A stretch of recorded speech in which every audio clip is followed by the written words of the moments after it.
ఇచ్చింది. అవును, నీ కొడుకు నా కొడుకు చిన్నపిల్లలైనా కూడా దేవుళ్ళు ఎంత బాగా ఎదుగుతున్నారో. అవును, మా వాడికి ఇప్పుడు 15 సంవత్సరాలు. నేనేమైనా చెప్తే అది కాదమ్మా, బైబిల్లో ఇలా ఉంది, దేవుడు ఇలా చెప్తున్నాడు, మనం దేవుడు చెప్పినట్టు చేయాలి కదా అంటాడు. అప్పుడు నాకు ఎంత సంతోషంగా ఉంటుందో. మా వాడు అయితే ప్రేయర్ చేసుకోకుండా బయటికి కూడా రాడని పాస్టర్ గారు కూడా పొగుడుతున్నారు. అవునండి, మీరు చెప్పింది నిజమే. మనల్ని పొగిడితే మనకు అంత సంతోషంగా ఉంటుందో లేదో, కానీ మన పిల్లల్ని పొగిడితే మాత్రం మనకెక్కడా లేని సంతోషం కలుగుతుంది. అవును, సరిగ్గా చెప్పారు. అమ్మా ఎంతసేపు? నాకు లేట్ అవుతుంది. కాలేజీకి ఫస్ట్ రోజే లేట్గా వెళ్తే చాలా చండాలంగా ఉంటుంది. అయిపోయింది నాన్న, వస్తున్నా, బాక్స్ పెడుతున్నా. ఖుషి, ఎంతసేపు? లేట్ అవుతుంది, తొందరగా వచ్చాయి. అయిపోయింది పదా.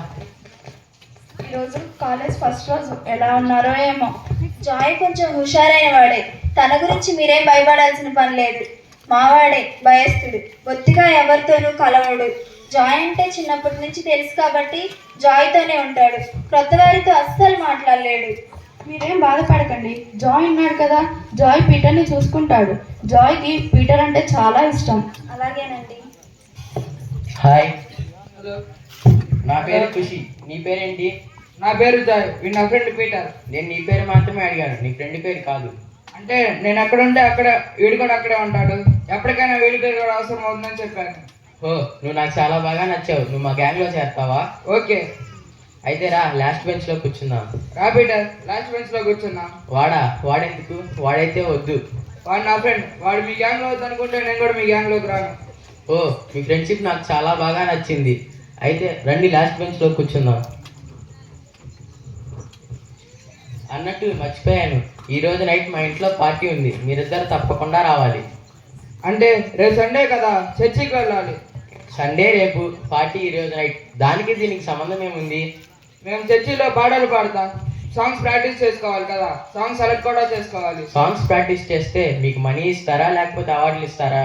అలా అని కాదు, ప్రాక్టీస్ లేకుండా వెళ్తే స్టేజ్ మీద సరిగ్గా పాడలేదు. ఇలా ఎప్పటి నుంచి పాడుతున్నారు? ఆల్మోస్ట్ 4 years నుంచి. మరి ఎప్పటి నుంచో పాడుతున్న పాటలకి ప్రాక్టీస్ ఎందుకు? వర్షిప్ అంటే దేవాదేవుని ఆరాధించడం, అనేకుల్ని అందులో లీనమయ్యేలా చేయడం. ఇలా చేయాలంటే ముందుగా మమ్మల్ని మేము పాటలతో, ఆరాధనతో మమ్మల్ని మేము ప్రిపేర్ చేసుకోవాలి. అయినా పార్టీ అయిపోయేసరికి నైట్ 10 అవుతుంది, మీరు ఇంటికి వెళ్ళి ప్రాక్టీస్ చేసుకోవచ్చు. పార్టీకి చాలా మంది వస్తారు, మంచి మంచి ఫుడ్ ఐటమ్స్ కూడా ఉంటాయి. తర్వాత మీ ఇష్టం.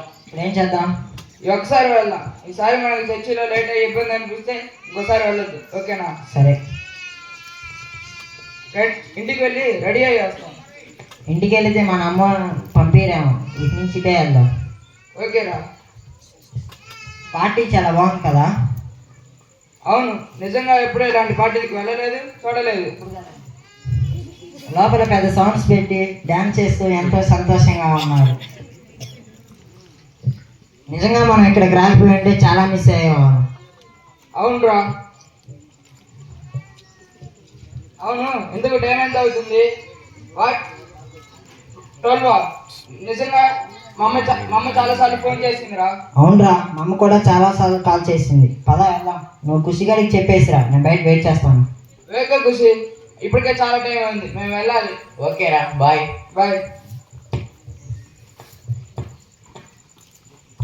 ఏంటిగా ఇది? ఇప్పుడు టైం ఎంత అవుతుంది? ఇప్పటిదాకా నువ్వు ఇంటికి రాకపోతే ఏమనుకోవాలి? అయినా ఫోన్ ఎందుకు లిఫ్ట్ చేయట్లేదు? అంటే నేను పీటర్ కంబైన్ స్టడీస్కి వెళ్ళామమ్మా, మళ్ళీ ఫోన్ వస్తే డిస్టర్బ్ అవుతుందని ఫోన్ సైలెంట్లో పెట్టాను. అంతేనా? నమ్మచ్చా? అంతే అమ్మా, నమ్మొచ్చు. సరే, త్వరగా వెళ్ళి ఫ్రెష్ అయ్యిగా, అన్నం పట్టిస్తాను. నేను పీటర్ మా ఫ్రెండ్ వాళ్ళ ఇంట్లో తినేసాను, నువ్వు తినేసి పడుకో అమ్మా. సరే. దేవా, వాడు చెబుతుంది నిజమో అబద్ధమో నీకే తెలియాలి. నీ పిల్లలైన ఇశ్రాయేలుకు పగలు మేఘస్తంభమై రాత్రి అగ్నిస్తంభమై ఎలా అయితే కాపాడుతూ వచ్చారో నిరంతరం నా కుమారుని కూడా కాపాడుతూ రండి. యేసునామంలో అడుగుతున్నాం తండ్రి, ఆమేన్. ఇలా ఉండగా తెల్లవారిన తర్వాత 6 గంటలకు. ఏంటి పీటర్, ఇంత లేట్గా నా ఇంటికి వచ్చేది? ఇప్పుడు టైం ఎంత అయింది? అమ్మా, చదువుకుంటూ టైం చూసుకోలేదమ్మా, సారీ. అవునా పీటర్, సరే వెళ్ళి ఫ్రెష్ అయ్యిరా, భోజనం వడ్డిస్తాను. నేను జాయ్ మా ఫ్రెండ్ వాళ్ళ ఇంట్లో తినేసి వచ్చాం. ఓకే బాబు, గుడ్ నైట్. గుడ్ నైట్ మా.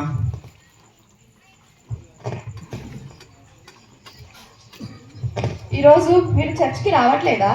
దేవా ఈ దేవా, ఈ రోజుని బట్టి రోజును బట్టి నీకు వందనాలు. ఈ రోజు అంతటిలో నా కుటుంబానికి సహాయం చేయండి. ఈరోజు సాతాను వేసే మాయా వలలో నేను నా కుటుంబం పడకుండా నీ కాపుదలను అనుగ్రహించండి. నీవిచ్చిన నా కుమారుడు జాయ్ విషయంలో కూడా సహాయం చేయమని యేసునామంలో అడుగుతున్నాను తండ్రి. ఆమేన్. అమ్మో, అప్పుడే ఉదయం 8 అయిపోయిందా? త్వరగా లేచి వంట స్టార్ట్ చేయాలి. పీటర్ కాలేజీకి లేట్ అవుతుంది. మళ్ళీ వాడు కోప పడతాడు. అమ్మా కాలేజీకి వెళ్ళొస్తా. అమ్మ కాలేజీకి వెళ్ళొస్తా. సరే బాబు. ఈరోజు మీరు చర్చ్కి రావట్లేదా? ఈరోజు ఎందుకు? ఈరోజు ఫాస్టింగ్ ప్రేయర్ ఉందని చర్చ్లో చెప్పారు కదా. అరే అవును కదా, నేను మర్చిపోయాను. పర్లేదు, మీరు వెళ్ళండి. ఫాస్టింగ్ ఉంటేనే రావాలని ఏం లేదు కదా. ఫాస్టింగ్ లేకపోతే వచ్చి ప్రేయర్ చేసుకోండి. అవుననుకో, కానీ అందరూ ఫాస్టింగ్ నుండి వస్తారు. నేను తినేసి వచ్చానే అనుకో, నాకు కొంచెం ఇబ్బందిగా ఉంటుంది. నేను ఇంట్లో చేసుకుంటాను. పర్లేదు, మీరు వెళ్ళండి. ఓకే. అవును, మన సాటర్డే ఏం చెప్పావు మీ ఇంట్లో? ఏం చెబుతాను, మనం మాట్లాడుకుందే చెబుతాను. మా అమ్మ నమ్మేసింది కూడా. మనం సాటర్డే ప్రాక్టీస్ అయిపోయిన సండే బాగా పాడాం కదా వర్షిప్లో. అవును, నేను కూడా అదే అనుకుంటున్నాను. అదే కదా.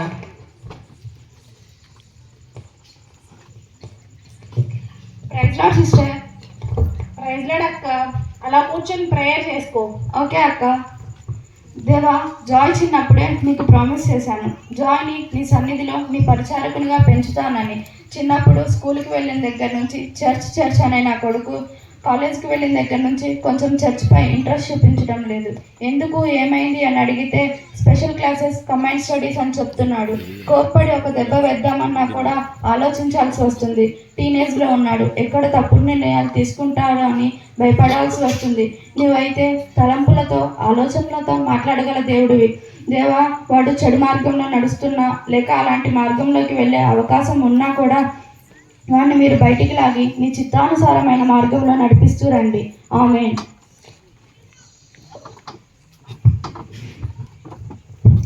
ఏ సాగరా, ఇప్పుడు మనం సీరియస్. ఇంకా మనం చిన్నపిల్లలు అనుకుంటున్నారే ఏంటి? మీ ఫ్రెండే ఖుషి, మీ ఫ్రెండే పీటర్ చూడు ఎలా తాగుతున్నాడు. వామ్మో, మందా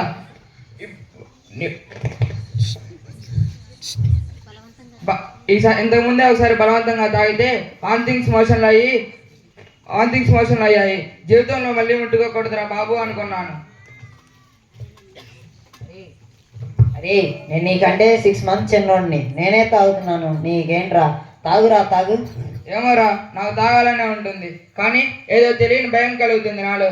2 సార్లు ఇలాగే బలవంతం చేసి తాగితే ఒకసారి వామిటింగ్స్ మోషన్లు అయ్యి హాస్పిటల్లో జాయిన్ అయ్యాను. అప్పుడే మా అమ్మ ప్రార్థన చేయడం చూశాను.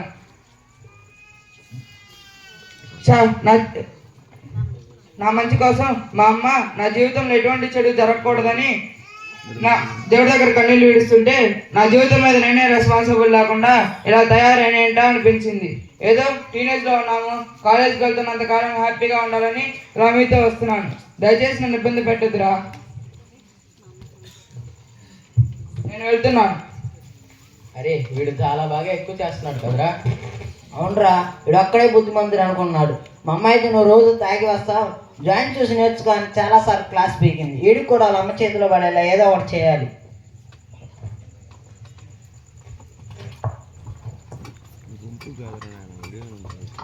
ప్రైజ్ లార్డ్ అమ్మా సిరి, ఎలా ఉన్నావు? ప్రైజ్ లార్డ్ అక్క, కూర్చోండి. మీరు ఇలా పీటర్తో మాట్లాడదామని వచ్చాను తల్లి. పీటర్ లేడక్క, బయటికి వెళ్ళాడు. అయ్యో, బయటకు వెళ్ళాడా? మీ అబ్బాయి పట్ల మీరు శ్రద్ధ వహించాలి తల్లి. పిల్లవాడు టీనేజ్లో ఉన్నాడు. ఇంతకుముందు దేవుడి సన్నిధికి వస్తూ దేవుని ఆరాధిస్తూ సాంగ్స్ గ్రూప్కి లీడర్గా ఉన్నాడు, కానీ ఇప్పుడు పూర్తిగా రావటం మానుకున్నాడే. అంటే ఎగ్జామ్స్ ఉన్నాయి కదక్క, చదువుకుంటున్నాడు. అమ్మ, పగలంతా మనకు 12 గంటలు ఉంటాయి. దేవునికి 3 గంటలు కూడా సమయం ఇవ్వలేనందుకు చదువుకుంటున్నాడా తల్లి? ఒక మాట చెప్తాను, వింటావా? చెప్పండి అక్క, వింటాను. సాతాను కూడా ఒకప్పుడు దేవుణ్ణి ఆరాధించేవాడు, కానీ తప్పుడు ఆలోచనల వల్ల అలా మార్చబడి నరకానికి పాత్రుడు అయ్యాడు. కానీ ఒకప్పుడు దేవుణ్ణి ఆరాధించే స్థానంలో ఉన్నాడు. కాబట్టి దేవుణ్ణి ఆరాధించే స్థానంలో ఉన్న వారికి ఆ దేవుడు ఎలాంటి మహిమలు ఇచ్చి అలా ఆశీర్వాదిస్తాడో ఆ సాతాను గాడికి బాగా తెలుసు తల్లి. అందుకే నా ప్లేస్లో ఉన్న వారిని టార్గెట్ చేసి దేవుడి నుంచి దూరం చేయాలని చూస్తాడు. అందుకే ఇది తప్పు, అది రైట్ అని పరిజ్ఞానం వచ్చే వరకు పిల్లల బాధ్యత పూర్తిగా మనదేనమ్మా. మనం పిల్లలని ఎలా కస్టడీలో పెట్టాలంటే ప్రతిరోజు దేవుని సన్నిధిలో మన పిల్లలను అప్పగించే వారిగా ఉండాలి. నిత్యము మన పిల్లల పట్ల మెలుగు కలిగి ఉండాలి. సాతానుకు సమయం తక్కువగా ఉంటుంది కనుక మన పిల్లల జీవితాలను ఎంత వీలు పడితే అంత తొందరగా జీవితాలను నాశనం చేయడానికి చూస్తుంది. పీటర్, జాయ్ ఒకే క్లాస్మేట్స్ కదమ్మా. జాయ్ కూడా ఒకప్పుడు దేవుని సన్నిధిలో ఎలా పడితే అలా నడుచుకునేవాడు.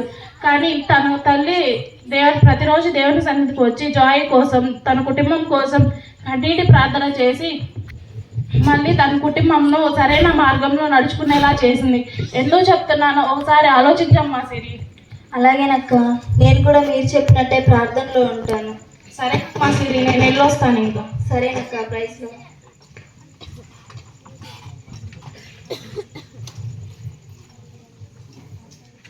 అంతా వీడి వల్లే, అందరిలోనూ మాటలు పడుతున్నాను. ఏంటమ్మా కోపంగా ఉన్నావు? అంతా నువ్వు చేసిన పని వల్లే, అందరిలోనూ నేను మాటలు పడుతున్నాను. నేనేం చేశాను? సేవకురాలకు వచ్చింది. ఎందుకు? ఎలా పడితే అలా ఉంటూ చర్చికి రావడం మానేసావు కదా. అవును, ఫైనల్ ఇయర్స్ ఎగ్జామ్స్ దగ్గరగా ఉన్నవి కానీ సండే ఖాళీ దొరుకుతుంది కానీ చదువుకుంటున్నాను. నేను అదే చెప్పాను. మరి జాయ్ వస్తున్నాడు కదా, జాయ్ కూడా అదే క్లాస్ కదా, సండే 2 గంటలు కూడా దేవునికి ఇవ్వలేడా అని చెప్పింది. జాయ్ జాయ్ జాయ్ ఆ పేరు వింటేనే చిరాకేస్తుంది. అయినా ఎవరి లైఫ్ స్టైల్ వాళ్ళది. ఇంక ఇలా కాదు, ఏదో ఒకటి చేయాలి.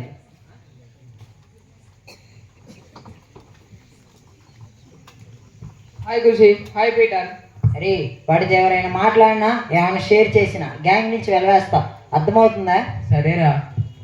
చూడు, ఇంకోసారి మమ్మల్ని కలవడానికి, మాతో మాట్లాడడానికి ట్రై చేయొద్దు. మాతోనే ఉంటూ మా మీద నెగిటివ్ స్ప్రెడ్ చేస్తున్నావు కదా. ఫ్రెండ్స్ హెల్ప్ లేకుండా ఎగ్జామ్ ఎలా రాస్తావో చూస్తా. అది కాదు పీటర్, అసలు నేనేం చేశానని అసలు నేను ఎవరితో ఏమీ చెప్పలేదు. నువ్వు తప్పుగా అర్థం చేసుకుంటున్నావు. నువ్వు ఎన్ని నాటకాలైనా నిన్ను మళ్ళీ గ్యాంగ్లో తీసుకునే పరిస్థితే లేదు. అసలు నేనేం చేశానని? చాలు చాలు, నువ్వేం చెప్పొద్దు. అయినా నువ్వు చేసిన పనులకి చిన్ననాటి స్నేహితుడు అని కొట్టకుండా వదిలేస్తున్నావు. ఇక నుంచి నీ మొహం కూడా చూపించుకో. దేవా, ఎగ్జామ్స్ అయిపోయాయి. నీ దేవల్లో బాగానే రాశాను, కానీ ఏదో తెలియని భయం కలుగుతుంది. నాలో ధైర్యం నింపండి. మంచి మార్క్స్ వచ్చేలా చూడండి. అయ్యా, నేను నీ వెంట ఉంటూ ధైర్యంగా ఉండగలని తెలుసుకున్నాను. కాబట్టి అనవసరమైన వాటన్నిటికీ దూరంగా ఉంటున్నాను. దీనివల్ల నా స్నేహితులను కోల్పోయాను. అయినా పర్వాలేదు తండ్రి, నీవే నా స్నేహితుడవి, నీవే నా తండ్రివి, నా తల్లివి. ముందు ముందు ఎటువంటి పరిస్థితులు వచ్చినా నీకు విరుద్ధంగా నేను ఎటువంటి పాపం చేయకుండా నీ నీడను, నీ కాపుదలను నా వెంటే పంపించండి.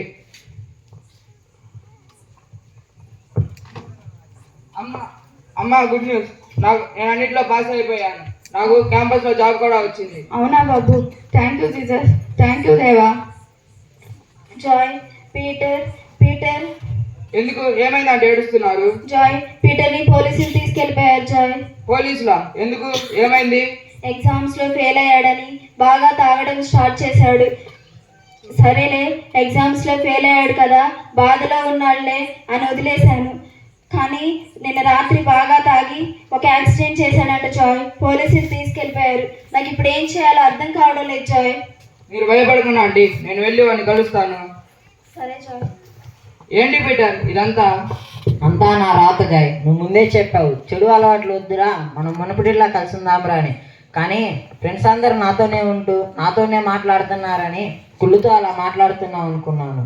కానీ నేనే నా చేతులారా నా జీవితాన్ని నాశనం చేసుకుంటున్నానని తెలుసుకోలేకపోయాను. గ్యాంగ్ని వేసుకొని తిరుగుతుంటే పెద్ద హీరోలా ఫీల్ అయ్యాను. కానీ జీవోబుడి అమ్మాయిని చూపుతూ సాతాను నన్ను జీరోని చేస్తున్నానని గ్రహించలేకపోయాను. నేను చేసిన పాపానికి ఆ దేవుడు నన్ను క్షమించుడు. నాకు ఇదే కరెక్ట్. లేదు పీటర్, నువ్వు పశ్చాత్తాపడుతున్నావు. దేవుడికి అది చాలు. ఒక ఫ్రెండ్గా నేనే నువ్వు మారాలనుకున్నాను. అలాంటిది నేను ఎంతగానో ప్రేమించే దేవుడు నువ్వు మారి తన దగ్గరకు వస్తాడంటే వద్దనుకుంటాడా? తప్పకుండా నేను తన హక్కును చేర్చుకుంటాడు. జాయ్, నీలాంటి వాడు నా ఫ్రెండ్గా దొరకడం నా అదృష్టం. నీ పట్ల తప్పుగా ప్రవర్తించినందుకు నన్ను క్షమించు జాయ్. క్షమించడానికే ఉంది పీటర్, నువ్వు ఎప్పుడూ నా ఫ్రెండ్వే. సౌకర్యాలక్క నాకు చాలాసార్లు చెప్పింది మీ అబ్బాయి విషయంలో మీరు కొంచెం అలర్ట్గా ఉండండి. కానీ నేనే పట్టించుకోలేదు. అందరి కళ్ళు నా కొడుకు మీదే ఉంటాయని, అందరూ నా కొడుకు తప్పులే చూపిస్తారని చర్చికి వెళ్ళడం కూడా మానేశాను. దేవుడు ఎన్నోసార్లు నా మనస్సాక్షితో ప్రార్థన చేసుకోమని గద్దించినా నేనే వినలేదు. ఇప్పుడు నా కుటుంబ పరిస్థితి ఇలా అయ్యేలా చేసుకున్నాను. మీరేం బాధపడకండి. దేవా, నేను జైల్లో ఉండి ఇప్పటికీ 6 months అయింది. నన్ను చూడటానికి మా అమ్మ నాన్న నా ఫ్రెండ్ జాయ్ తప్ప ఎవరు రాలేదు. ఫ్రెండ్స్ అందరూ నాతోనే ఉండాలని వేలకు వేలు ఖర్చు పెట్టాను, కానీ వాళ్ళు నన్ను అవసరం కోసం వాడుకుంటున్నారని గ్రహించలేకపోయాను. ఏది ఏమైనా దానికి మూలం ఇప్పుడు చెల్లిస్తున్నాను. ఇంకెప్పుడు నీకు విరుద్ధంగా పాపం చేయను. నిత్యము నీ సన్నిధిలో ఉంటాను తండ్రి. రండి, బెయిల్ వచ్చింది, బెడ్రూమ్ తీసుకుని వద్దాం. ఇదిగోండి జైలర్ గారు bail.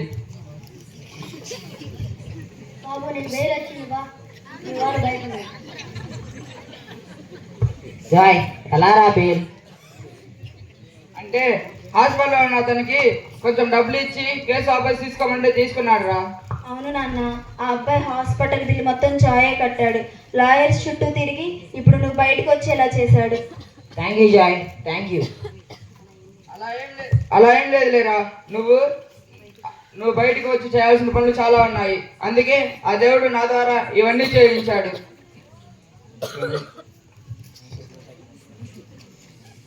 Thank you Joy, thank you. గర్భఫలం దేవుడిచ్చి బహుమానం అని బైబిల్ చెప్తుంది. దేవుడే బహుమానం అంటున్నాడంటే అది ఎంత విలువైనదో అని అర్థం. అంత విలువైన దానిని మనం ఎంత జాగ్రత్తగా చూసుకోవాలి. పిల్లలు చెడిపోవడానికి తల్లిదండ్రులే కారణమని నేను చెప్పను, కానీ వాళ్ళు అలా అవ్వటానికి తల్లిదండ్రుల నిర్లక్ష్యం కూడా ఒక కారణం అంటాను. యవనస్తులు అంటే భవిష్యత్తు. వాళ్ళని మనం ఎంత బాగా పెంచితే వాళ్ళ ఫ్యూచర్ అంత బాగుంటుంది. కానీ సాతాను ఎప్పుడు వాళ్ళ ఫ్యూచర్ని టార్గెట్ చేస్తాడు. దాని కొరకు మనం వారిని దేవుని కోసం పెంచుదాం. మన పర్మనెంట్ ప్లేస్ ఇది కాదు, వేరే ఉంది.